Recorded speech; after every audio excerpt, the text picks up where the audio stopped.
Natuloy na kahapon ang hearing para sa petisyon ni Kingdom of Jesus Christ leader Apollo Kibuloy na makapagpiyansa sa kasong qualified human trafficking. Ayon sa abogado nitong si Attorney Israelito Torion, naisa na nilang hilingin sa korte na i-exempt ang KOJC leader sa pagdinig dahil sama-sama ang pakiramdam nito.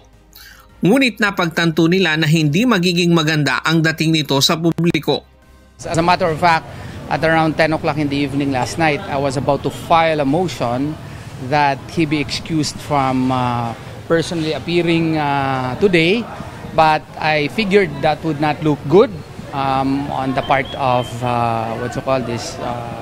the public. So kinaya po ni Pastor na maski malakas po yung ubo niya, no, pumunta talaga siya dito sa korte para ipakita na wala siyang kasalanan.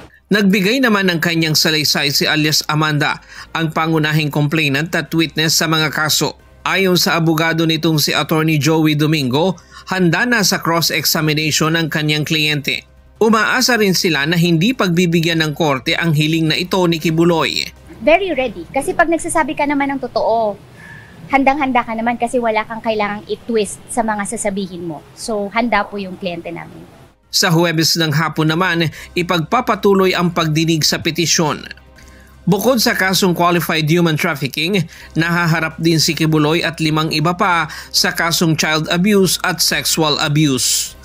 Ryan Lacanlale, UNTV News and Rescue. Diyos ang aming sandigan, serbisyo publiko ang aming pinahahalagahan.